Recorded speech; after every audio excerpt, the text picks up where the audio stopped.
Donald Trump told us over and over and over again, before he got elected and since he got elected, that yes, he is gonna do mass deportations, but it's gonna be violent criminals, the worst of the worst.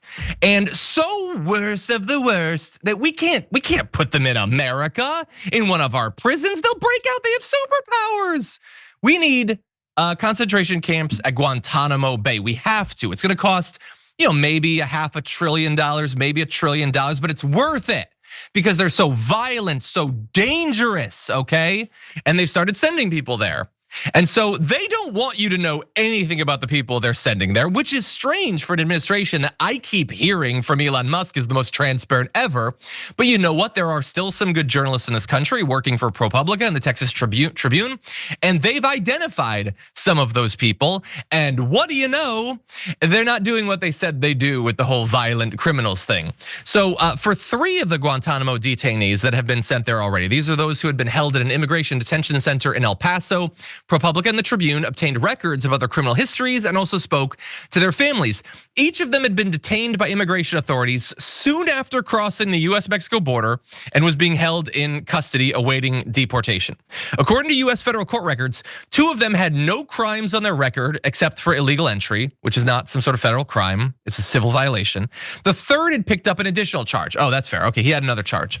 It was, while he was in detention, he kicked an officer while being restrained during a riot, which I heard recently that rioting is the most patriotic thing that an American can do. So I don't know why that's an issue. So 2 had no other charges. 1 kicked someone only after they were being detained. 3, they'd been detained almost immediately after crossing the border, which seems inconsistent with us diving into American communities and finding those who've been murdering and cannibalizing people and walking free. They did the civil violation. They came in illegally and now they're in Guantanamo. Is that the sort of violent super predators that Donald Trump has been talking up for literally years? Now, relatives of the 3 men said in interviews that they have been left entirely in the dark about their loved ones. They all said that their relatives were not criminals, and 2 provided records from the Venezuelan Interior Ministry and other documents to support their statements. They said the US government has given them neither information about their whereabouts nor the ability to speak with them. Now, for some people hearing this who love Donald Trump, you might think, well, what's the difference? They're not really humans. Why would a family be worried about these monsters? But this is also the way Guantanamo has always worked. So we said it was going to be a lawless place, rife with abuse. And we're already seeing that even with people who apparently didn't do anything worse than kick an officer. Okay, they didn't even try to beat them to death with a Trump flagpole or anything. They just kicked someone. And they've been black bagged, they've been disappeared at a black site. Their families may never see them again, okay? Attorneys have no access to them. There are no rights anymore. That's why you have a Guantanamo Bay. And you might be wondering, well, how do they decide who goes there? It is as dumb as you could possibly believe. So relatives of the 3 that are currently in Guantanamo said the immigrants all had tattoos. One of them was from Aragua, the state where Tren de Aragua was born. The detainees' relatives dispute that their loved one had anything to do with the group. Quote, "This doesn't make sense. He's a family man. Having tattoos is not a sin."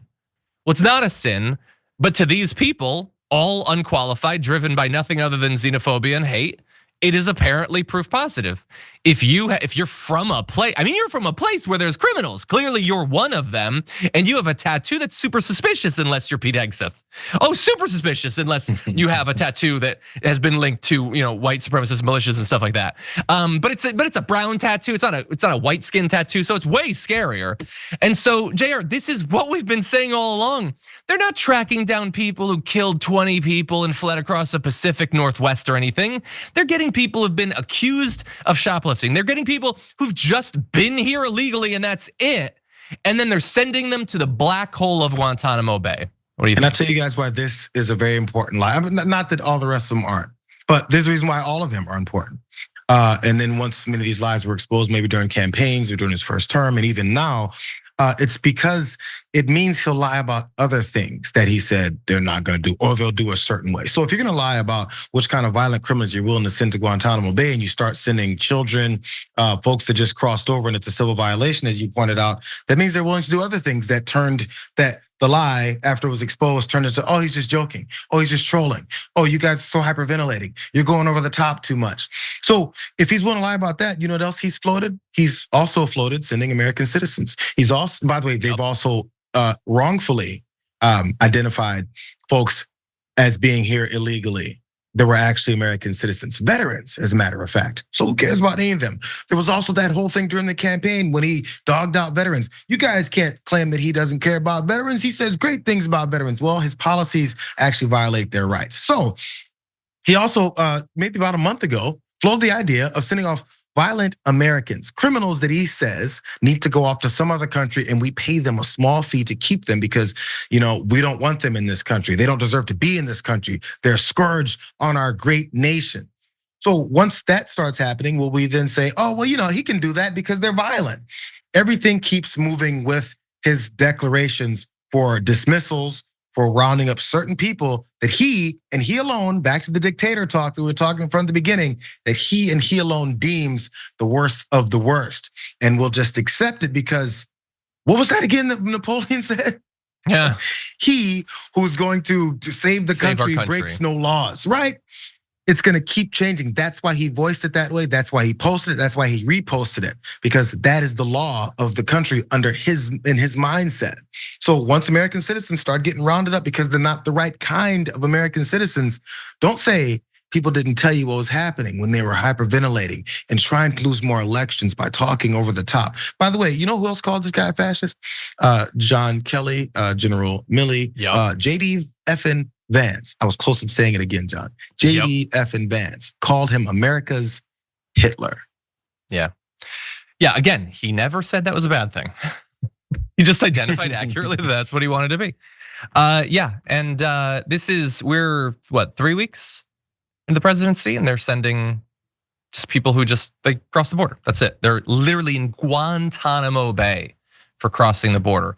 And so when you know that they need to keep distracting their base, they need to keep giving them hatred and stuff to hide the fact that they're just handing out trillions of dollars to the billionaires.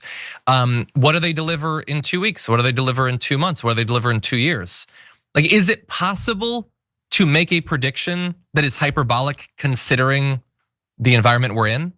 Like, can you rule out a student protester protesting for Palestinians' rights to exist in Gaza being sent to Guantanamo Bay?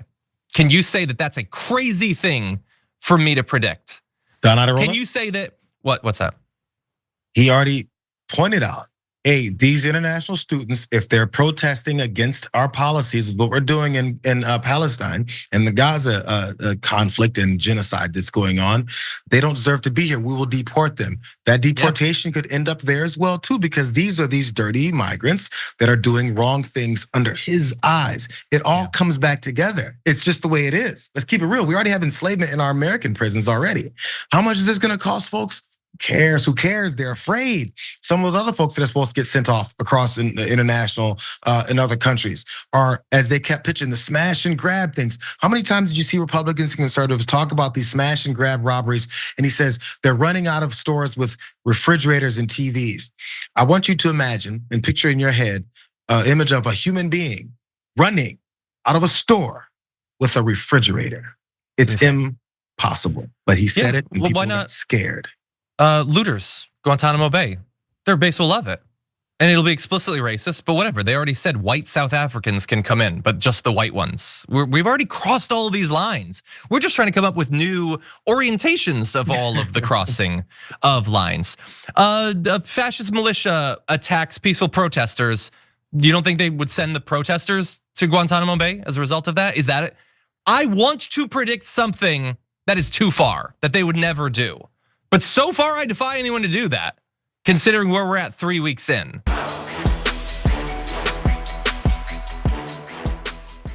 When you click the join button and become a tier 2 member, you get access to all of our weekly top 10 lists. What are you waiting for?